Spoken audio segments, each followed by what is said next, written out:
Joe, welcome to the Easy Conversations podcast. Thank you for joining me today. I'm looking forward to our conversation. A lot of depth in your story, and I'm sure a lot of people can relate. As majority of the times, what I find people that are struggling in similar ways as you've shared with me, there's a sense of shame and isolation that comes up, and I'm sure we'll get into that and also talk about how you were able to navigate that. And what I'm hoping today is we're able to send a message that as much as we feel isolated in our struggles, we're truly not alone. And how can we relate to that story and find not only a sense of purpose and meaning in our lives, but then find the healing that we need, at especially in those times. So, before we get into that, I do want to give you an opportunity to share with the listeners a little bit about yourself, what's brought you here, and what you're doing now. Yeah, thanks for having me, man. Hopefully, anybody listening can get something out of the meeting we have here today. Hopefully, they find some sort of resolution to whatever it is they're going through. So, my name is Joe Malone. I was raised in the southwest side of Chicago, right where the suburbs meet the city.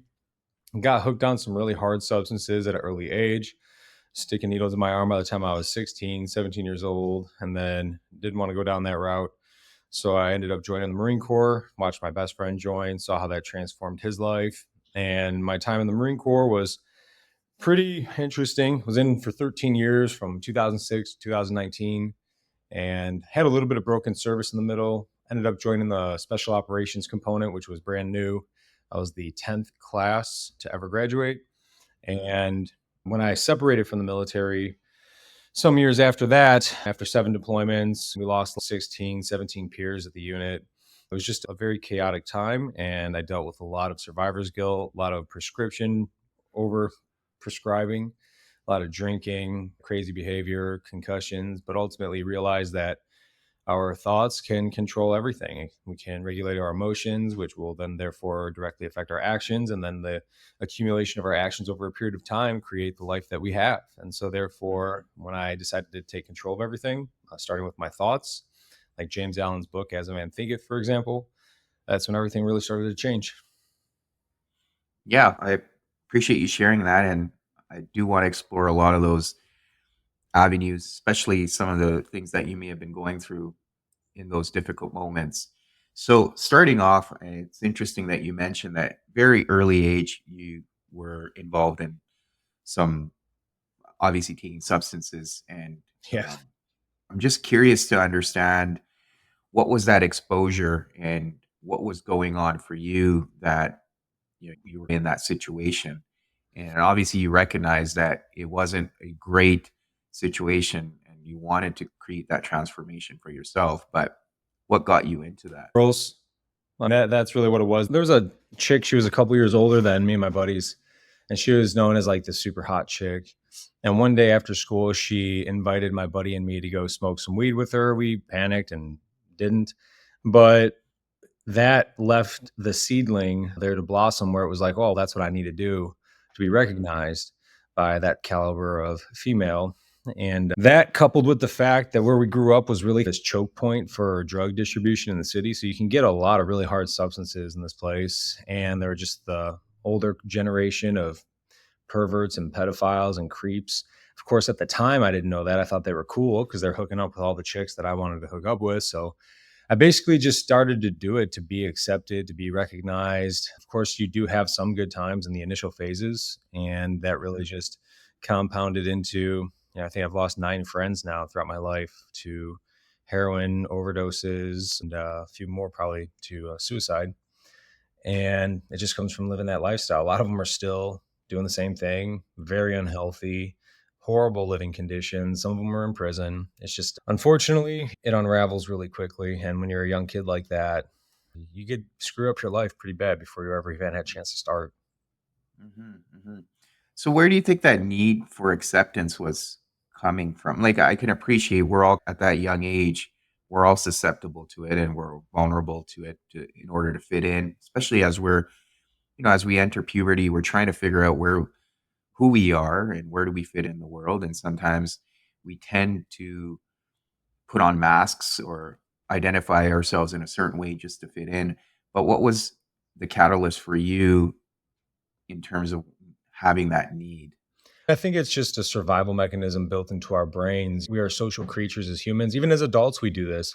I was just watching a study, I think Harvard did it back in the 70s, where they would have a group of control subjects and then one variable would come into the room, Mhm. but the variable was unaware that everybody else in the room was a part of the experiment. And it was a simple test where they would hand you the test and you would have to circle your answer based off the question asked. And the teacher, the instructor, had these charts, and these charts would have lines drawn on them labeled A, B, C, and D. And the question was, which line is the longest line? Mm, And it was obvious visually which lines were the longer lines and which lines were the shorter lines. And you would circle your answer and they would go through the classroom. And for the first couple ones, everybody was answering correctly. But then the fourth question, for example, everybody in the room would give the wrong answer. And then it would get to the variable subject. And sometimes they were reluctant to go along with the crowd. But after they were reprimanded by the teacher, everybody looked over at them. All the students looked over at this person like, they're saying line D is the longest line when clearly it is, but everybody yeah, else is saying it's not. right. After just like one or two questions, the variable conformed. And I, Mm, I really think that's based off of our survival, primitive, unconscious part of our mind, brain, physical brain. And we need to be accepted. Otherwise, you're not likely to survive in the wild mhm. or pack creatures, if you will. Yeah, yeah, and I appreciate that piece because to your point, we are social creatures, and in order to survive, we need to fit in. Yeah. And if we're isolated, that's where a lot of the issues happen. And along those lines, in terms of talking about isolation, we do tend to isolate ourselves when we're experiencing shame. And we touched on it before, right before at the beginning of the episode, in terms of like when we're mired in our addictions or where we're experiencing this shame, we will tend to isolate ourselves, which often perpetuates the problem even further It does. rather than seeking out that social connection and finding a sense of healing. And you touched on your friends and perhaps the people you grew up with. A lot of the times when we're on our journey of recovery, we need to set those boundaries and separate ourselves so we can heal. But how do you reconcile this dichotomy of being connected socially, but then also having to isolate either when we're experiencing shame or when we're on a journey of recovery? That's an awesome question, man. So, when we get addicted to hard substances, we know everybody else knows after a certain point, right? It's obvious. It's like you're possessed. But yet you're still robbing, you're still stealing, you're still lying, you're still cheating, and you want to put up this facade because you don't want the people you love to lose faith in you. And the reality of it is that they'll never lose faith in you. They have the abundance of faith in you, but you don't feel that. You don't recognize that because you know all the lies, all the incongruencies that you are living on a day-to-day basis that are out of alignment with the person that you are and that you could be. And so, because of that shame, we want to isolate ourselves from the very people who want to give us that love. And plus, we also don't want to be strung out and drugged out in front of those people, just disappointing them even more, we feel like. But it's really a sense of embarrassment and shame. So, that initial shame is because of the accountability. We don't want to be Mm, truly held accountable for our actions because it's painful to think that we lied and hurt the people that we love so much. It's a really mhm. brutal thing to things that you would be like, I would never do that. I would never do that. And then here you are doing it, not just once, not twice, but repetitively over and over again. I remember I stole money out of my mom's purse once and she was at the grocery store and she went to pay for the groceries and she couldn't pay for the groceries for the first time because her son stole so much money from her. Mm, And I only know that because she was so furious when I got home. Probably 2 days later, she let me have it. Like she unleashed on me her frustration, and so what happens is we isolate ourselves. What happens when we isolate ourselves is we actually develop neurochemicals, neuropeptides, specifically one called tachykinin, TAC2 as the abbreviation. And tachykinin further solidifies our desire to not be around other people. And then therefore it accelerates the growth of that neuropeptide and it associates negative past experiences with your current uh, mm, demographic in life. And so experiences that I had, maybe even as an infant, that I absorbed the energy of, my brain is now tethering these negative connections to this interview we're having, which leads to Mm, agitation, violent outbursts. I get really disgruntled. I just don't want to be by you. Think about with COVID, when everybody had to go back into work, or most people at mhm, least, they were frustrated. They were pissed off. It's because we had elevated levels of tachykinase. It's also a whole workplace violence or public violence active shooter thing that I teach. But I digress to the addiction part, where how do we overcome that, as you so eloquently stated, like that dichotomy of like need for seclusion, but yet the need for social interaction. And it's changing the environment, my man. When I quit all the hard drugs on my own, I didn't go to any programs or nothing. I laid on my girlfriend's bed and I shat myself and I puked all over the place and I laid on buddy's couch. It was just a brutal process. And the kids nowadays have it so much harder because of all the fentanyl.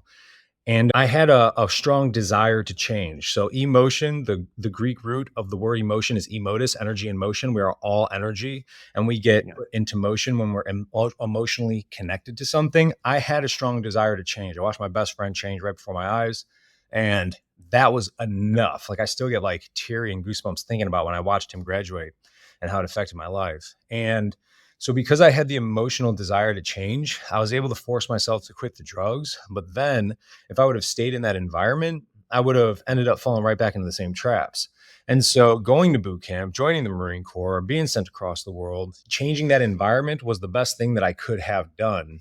And for anybody who's ever looking to quit hard substances or try to redefine themselves, you could still receive the need, the desire for social interaction when you remove yourself from the environment that you feel like you've tainted, because that's the thing that holds us to the shame, is the fact that I hurt you and I love you, but when you send me somewhere else or I go somewhere else with other people who don't know my past, who don't have that tether to me, I can Mhm, still create myself anew, which actually reinforces the principles that I'm trying to change in my life. I want to become a new person, and now I could rewrite my story with this new group of people.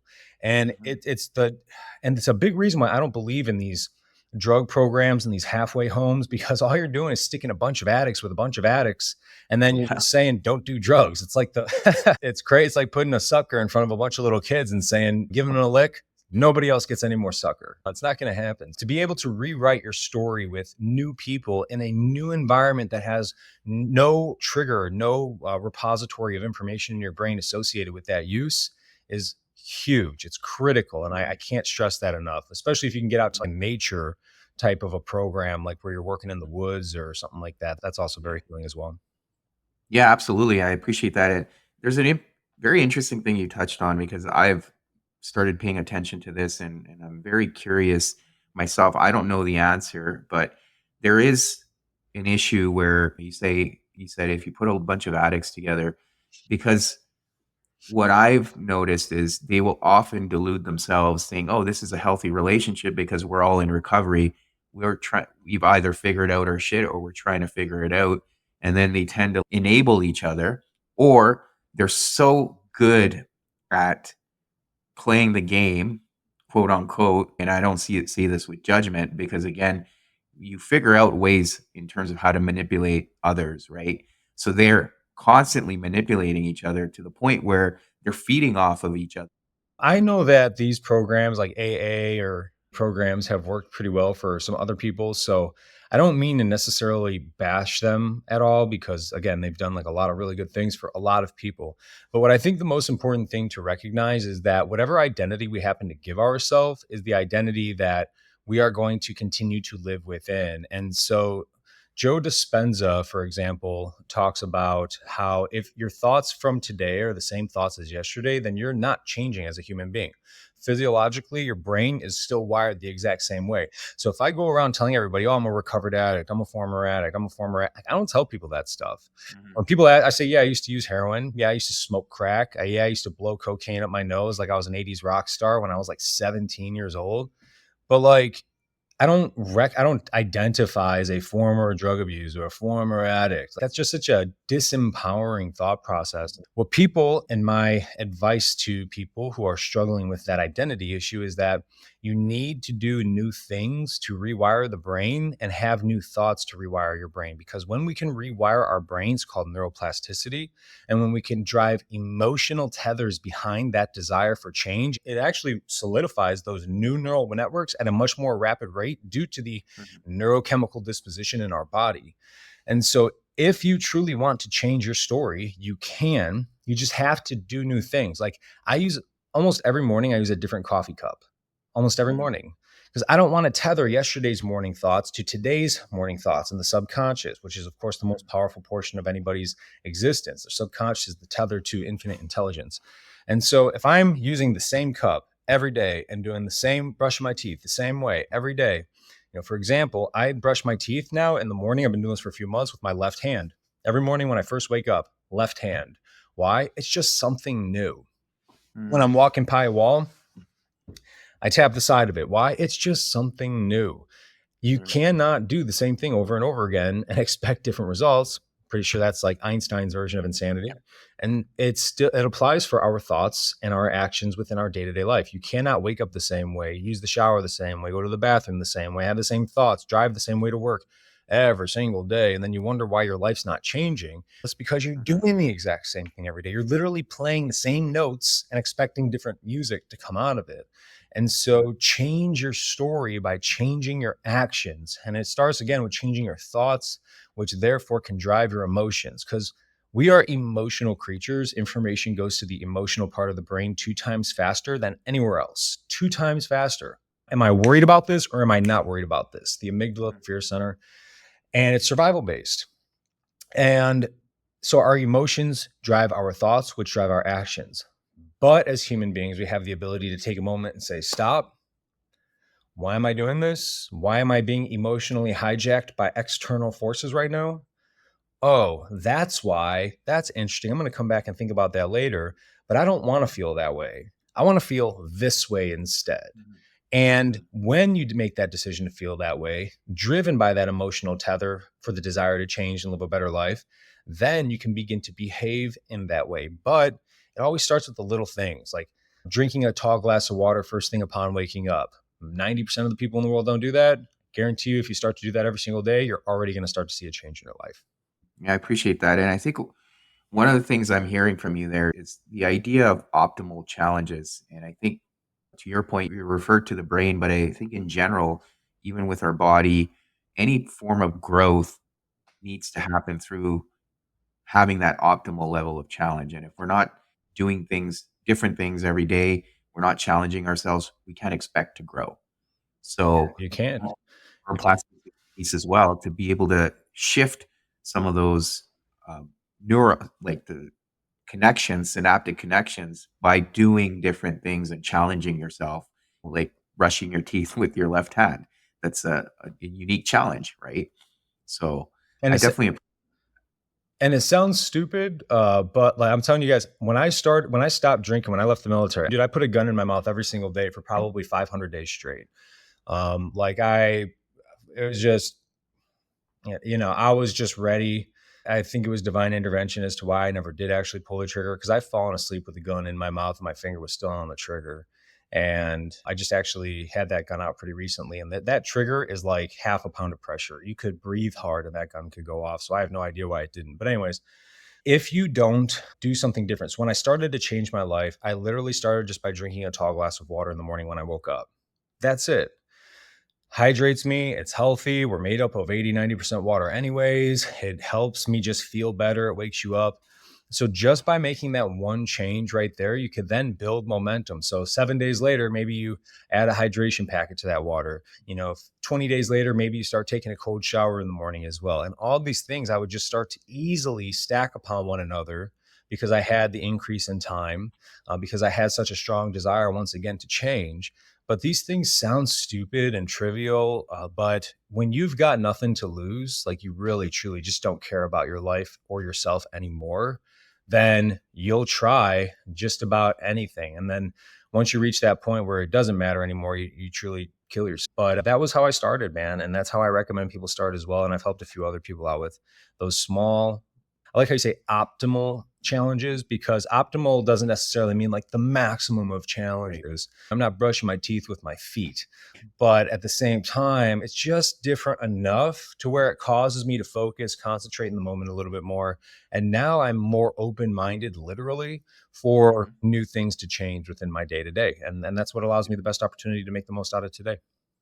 Yeah, and I appreciate that too because to your point, you don't want the challenge to be so difficult that you become discouraged and you don't want to do it, but it's the right amount where you're able to push yourself and know you can achieve it. And I think that's where again growth happens. Now, you've talked about your Marine Corps experience and some of the other like the trauma that came out of it, the guilt and even the suicidal ideation to the point where you were on the verge of following through. Help us understand what that was like in terms of what did you experience and what were you trying to escape from? So, a lot of guilt that was driven by a couple of things. One, I didn't know this, but I had been concussed multiple times pretty severely. And when your brain gets rocked like that, it develops calcium deposits, which inhibit neural transmission. So, basically, it blocks pathways in your brain. And I was like just behaving weird, doing weird things, high risk behavior. Of course, I drank excessively because I was living that special operations operator lifestyle, if you will, party hard, jump out of planes, blow shit up, party hard all over again. And so that also didn't help my decision making. Mhm, But I just wasn't. And there was something more than just my thought processes that, or my decision making, I should say, which was affected by the concussions. And so that was one thing that I didn't know about. But really, a lot of the guilt, it's a sad thing. I've seen so many folded flags handed over. I've unfortunately had to hand over one myself. And it is just, you start asking why. And then a lot of the reasons guys would die was because of stupid decisions that were made by commanders. And now you look at Afghanistan, you look at Iraq, you're like, what was all this for?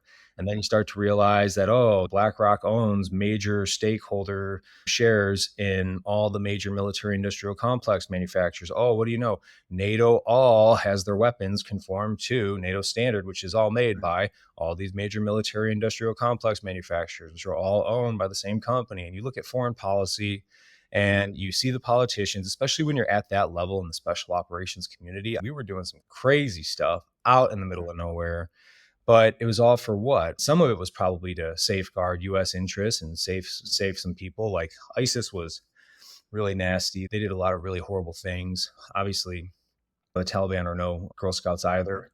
But at a certain point, you just really start to wonder why that little girl now is no longer going to hold her daddy.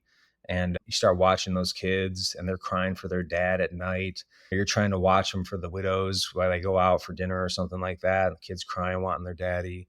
And you start to really then wonder, like, why am I here? Why aren't those guys here? And then on mhm, top of that, the bad decision making that I was doing was hurting a lot of people that again were close to me. And so the shame started to also mhm, sink in as well.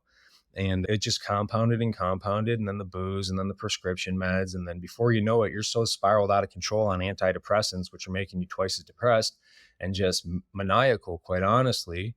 That's why I don't really trust a lot of doctors, really any mhm, medications, is that you just don't even know where you're at anymore, man. And you don't even know why you're here. And you've been gone from home for so long and you don't have a family. And it's just like you're just on this desolate black stone all by yourself in this mhm, void of anything. And you know what's pretty interesting is I learned a long time ago, man. You know why a lot of people go crazy when they're on the streets is because they're surrounded by people all day long, but nobody looks at them. mhm, Nobody looks at them. I've been begging for change on the streets multiple times in my life. And for me, it worked out because I was this young kid. People would give me money, they'd talk to me. I was able to hustle them a little bit. But when I was hanging out with a lot of these other people who were like loony, nobody would give them a time of day. Nobody would look at mhm, them. Nobody would even glance in their direction.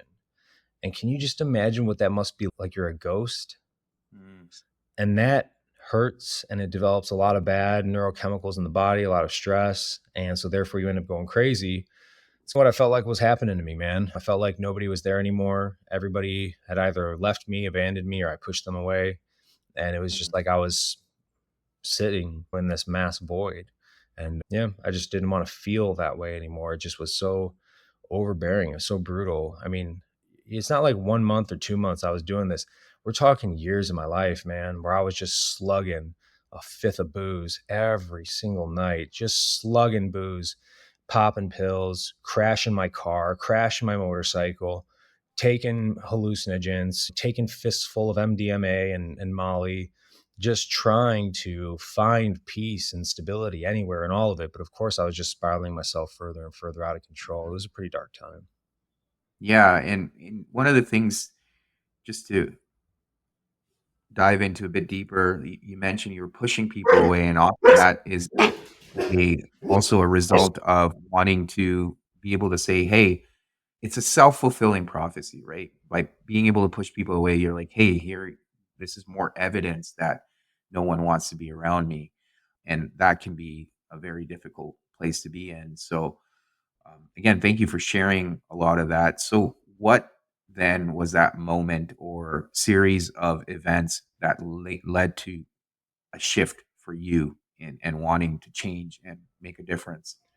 Yeah, I remember it was a couple of events basically around the same time. One, I just trashed my empty apartment one night. All I had in my apartment was a mattress, an ottoman, a bunch of guns, and like some blankets. That was literally all I had in this big overpriced apartment that I was staying in. I just trashed the hell out of it. Was throwing my guns into the wall, tearing the doors down, just wasted, smashing glass everywhere, glass bottles from the booze I was drinking. And I was going to go murder a guy and kill myself. And then my buddy intervened, thankfully.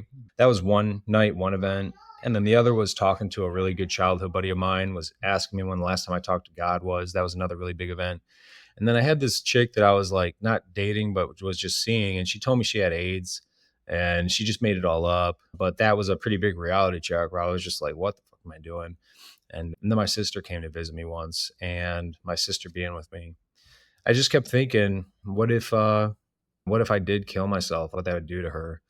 And it was enough to cause me to at least stop and ask, what the hell is wrong with me? Like, why am I doing this? Why do I feel this way? I shouldn't be doing this. And that's when I was getting kicked out of the military anyways. I ultimately got kicked out because I got in some trouble. But it was the best thing that could have happened to me. It was pretty confusing at first as to why it was happening, especially because the trouble I got in led to the death of another guy where I should have been. He took my place, and I even to this day feel like I should have been on that aircraft, but I don't pine over it like I used to, thinking that, oh, what could I have done? Is what Mhm. it is. But those combinations of moments caused me to at least stop for a second. Hey, buddy. Sorry, my kid's coming up here right now. And so, anyways, that's what caused me to ask myself what the hell's going on. And at that same time, I was learning about Joe Dispenza, quantum physics, neuroscience, and I just started applying those fundamentals to my life. Mhm. Through divine intervention, I think is why I started to learn those things at that time. Yeah, yeah, and I do wanna come back to those things, but before we do, I also wanna understand because you mentioned you're part of this military operation, and I think you obviously have a lot more information now in terms of what the motivation is at times for these pursuits, and so there's this aspect of what I really wanna get to for yourself is often we can navigate these difficult situations in life and find meaning when we believe in a purpose, and what I'm hearing from you is that purpose was doubtful because of all the casualties you were seeing around you, especially your peers passing away. So you're confused around, okay, is this worth it? What am I doing this for? And then getting kicked out, like you said, that was probably one of the best things that happened for you. So, what was that level of confusion for you, knowing that, okay, you're part of something bigger than yourself? And the whole purpose of going into it was to transform. But then there's all this confusion around it in terms of, well, why are all these deaths happening? And then to get kicked out, because that could be devastating for a lot of people too, because they have something in their life that they believe is meaningful, and then it's taken away, which probably for a lot of people give more reason to then end it, right? Yeah. So the worst part about getting kicked out was that I had so much identity tethered to that. Yeah. Like when cops turn in their gun and badge, for example, it's hard. When paramedics retire, it's hard. So I think a lot of veterans kill themselves because they no longer have that identity, and that's their purpose, right? We need to have purpose in this life if we want to live a fulfilled life, and for Mhm. anybody, not just military or vets or whatever. But at the same time, we were getting rid of a lot of bad people. And it wasn't so much what is the purpose of this for what we were doing at that time. Cause again, I don't feel bad about any of the things that we did. We never hurt any innocent people. We did get rid of a lot of horrible people. We did even save quite a few people who were kidnapped, being raped and abused, especially the Yazidi girls up in the Sinjar mountain region. But ultimately, it start when I got kicked out and I got in that trouble. It was really my friends, my teammates who ostracized me. I think that was the hardest part, was trying to be like, understand, and I was willing to die for these guys. They're all married. A lot of the guys were had kids, and I was always the first man in the door, if you will, ready to take a bullet to the face, ready to step on the pressure plate IED.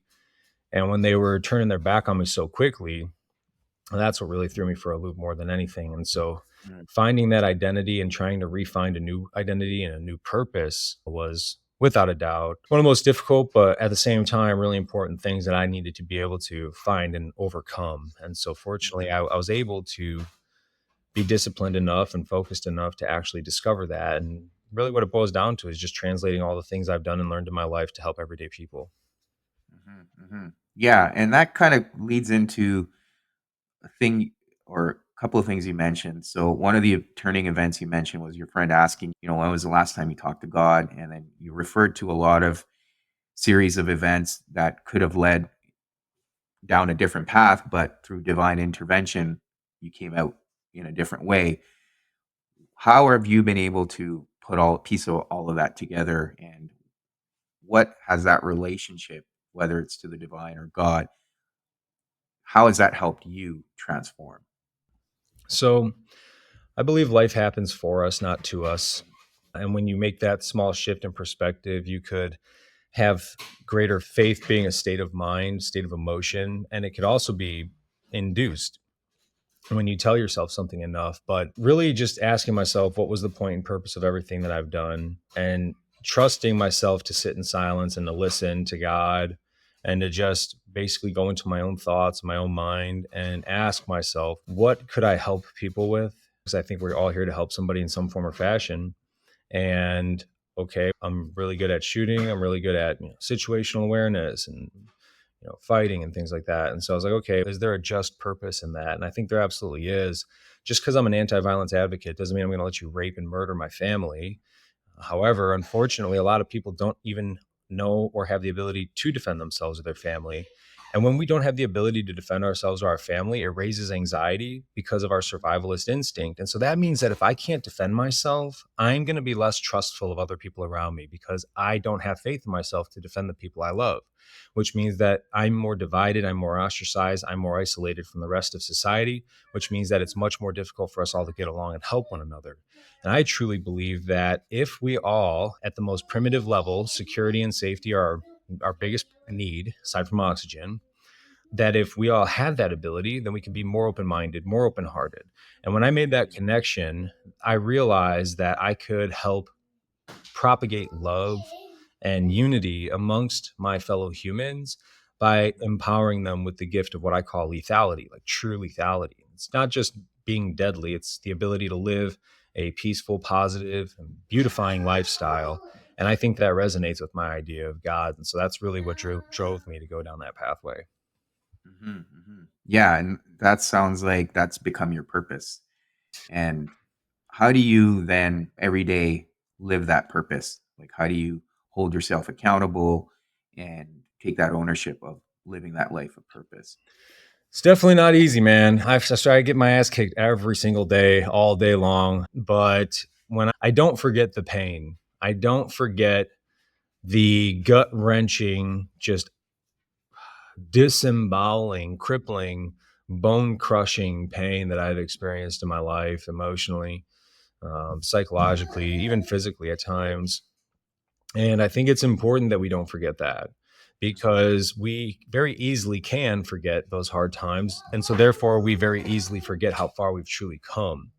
And so I purposefully allow myself to reflect back on these painful moments multiple times throughout my day, especially in the morning time. I get up very early still all the time, 3 a.m. I was up at 3 this morning again, although I did lay back down with my wife at about 7 o'clock for a little bit. But I spend that time alone in the silence, in that the God hour, if you will.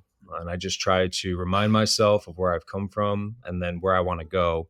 And I have a very clearly defined goal of what I want to accomplish over the next several years. And so that's what Mhm. allows me to create the benchmarks and find progress, because progress is happiness, as Tony Robbins likes to say. And I really agree with that a lot. Mhm, mhm. Yeah, and what I'm hearing from you is there's this sense of gratitude and humility that keeps you grounded. And I think a lot of people, whether they've been able to transform or achieve certain level of success, they tend to forget that level of, or they lose that level of humility. And sometimes you need a setback to realize that again and have that sense of gratitude too, in terms of how far you've come, as you've shared. Now, another thing you've touched on is you definitely have a lot of awareness and understanding of how the brain works. And you talked about your own PI or concussions. So, what motivated you to get into this deeper level of awareness and understanding to the point where you're able to articulate it so much?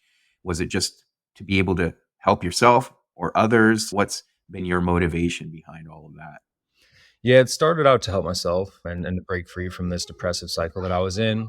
And I basically was like, I had three options. I was going to kill myself. I was going to see if this stuff that I was hearing these guys talk about, who I respected, Joe Dispenza, Earl Nightingale, Napoleon Hill, Tony Robbins, Ed Mylett, like these dudes really began to transform my way of thinking when I learned their backstories. Because I used to always think money was evil.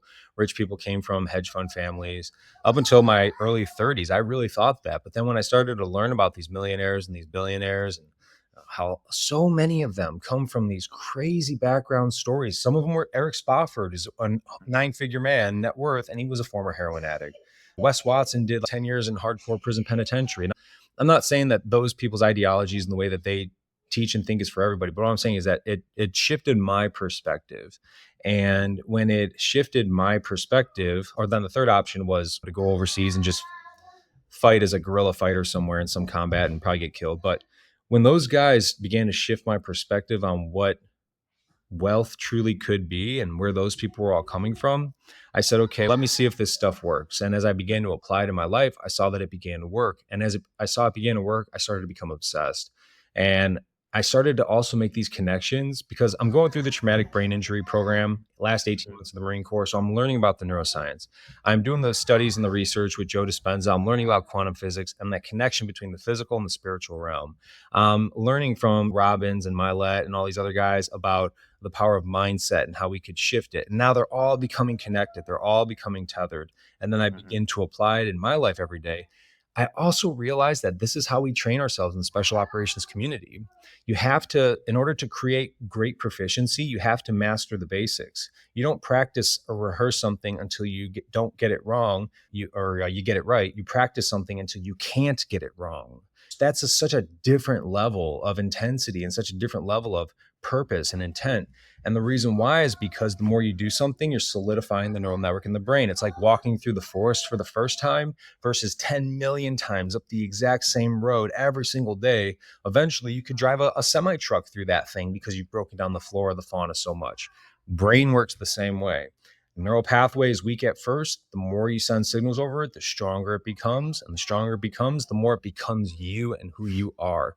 And so, as I began to connect the fact that all of our skills and training start out basic and we build upon them into the special operations advanced communities, into same process with thoughts and physical actions in our day-to-day life to change who we are as people. Became really obsessive over it as I saw it make progress. mhm. Yeah, I appreciate that. And what would you offer to people then who are struggling with trauma or concussion related injuries? Because that can be very debilitating for people. And especially with trauma, if you don't seek out the appropriate amount of help, even if you're seeking it out, you have to be consistent with it to make sure you don't fall back into that hole. So, what would you offer to people in those situations that are trying to find some hope or even looking to improve and not only their situation, but how they're functioning on a day-to-day basis.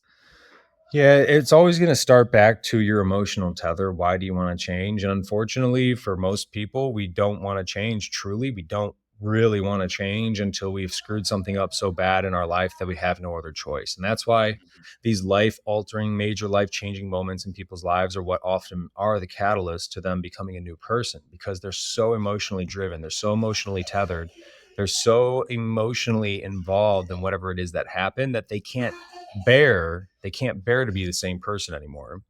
And so it's going to always start with that. Now, if you have that emotional tether, because I can't generate that within you. I'm sure if we work one on one and I talk to you and I come live with you or something, like, yeah, maybe we could find some drive there and stimulate some emotion. But without that, it's going to be very difficult.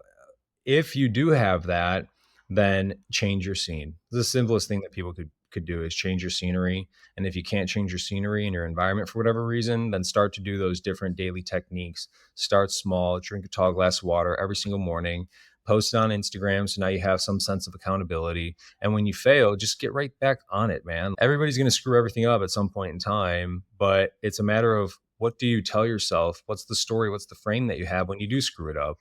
Oh, I guess I screwed it up today, but you know what? That's one less time I'm going to screw it up in the future. That's a big difference between, oh my God, I lost all that progress and I'm never going to get it back. So that's my Mhm. recommendation for people starting out. Yeah, no, I appreciate that. And just to come back to your personal story, so you've obviously gone through a significant transformation. You mentioned you got a family now. So, how has that helped your growth? And for a lot of people, I think when they're in those situations, they're struggling to make meaning of, okay, how do I even move forward and start my own family when I'm so stuck? So, how were you able to navigate that for yourself to be able to then feel comfortable and resilient enough to be like, okay, I'm ready to start a family and be a father and role model for these children and guide them? Yeah, what was that process like? So I don't know if there was really so much of a conscious decision as more of just like a subconscious feeling where I'm in a big, beautiful home. I have income. I'm providing impact and service. I'll never go back to putting a gun in my mouth ever, no matter whatever happens in my life. Mhm, But really, it's just once you accept the fact that you can control your life and you begin to make those changes in momentum, that's I think when my wife and I were just like, all right, let's not try to not get pregnant, for example. mhm, And we did. And the biggest part following that, every day why I don't drink and get wasted and do dumb shit is because I don't want my kids to ever feel the way that I felt in those times in my life using those substances and going through those problems. I will always be incredibly transparent and honest with my children. And ultimately, if they're going to make those horrible choices on their own, which I'm always going to do my best to be as transparent as I can and explain to them, this is why that life is horrible. And you could be so much farther ahead than your father is if you just do X, Y, or Z. You could mhm, still gain a lot of experience out of life without having to go through those same problems just by being aware of them and encountering them, but you don't have to necessarily partake in them and be ignorant of them. And hopefully that example that I set will be enough to guide them. So many dads are like, why are my kids not listening to me? Why, blah, blah, blah. But it's, dude, you sit around drinking beer all day, bitching about your family. And then you're like, my family sucks. No, you're the leader. Your mhm, family, your home, everything is going to be a direct representation of you and the example that you set and the things that you do and the tone and your energy. And all of that comes from you.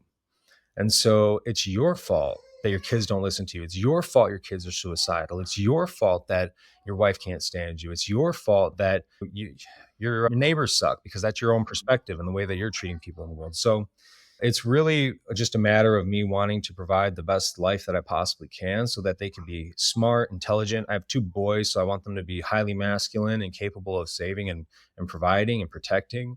And it's just me that's going to provide that example for them to emulate. And so if I was a piece of trash and I wanted to inflict a bunch of pain upon little kids' lives, then I would do the things that I used to do.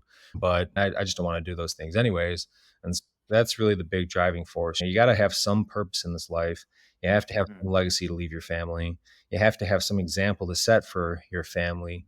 And who do you want to be? That's the most beautiful thing about life is you can literally be anybody. You just have to mhm. put in the work for it. Yeah, yeah, and I agree with you 100%. At the end of the day, you have to lead by example, and that doesn't happen by just saying it out loud. It's by showing through your actions and behaviors. And that's the most important thing, because children learn by watching, not by listening, more than anything. And we as fathers and husbands have a huge responsibility. And to your point, we can truly shape the outcome of our families by just showing up and living by the standards that we want to see in our children and in our homes. So I definitely appreciate that. And Joe, I really appreciate everything you've shared, including being vulnerable about your story and really sharing a lot of that too. I appreciate that very much. Now, for listeners that are interested in learning more about your story or your work, what are some ways they can do that, whether it's finding you online or some of the work you're doing in that sense?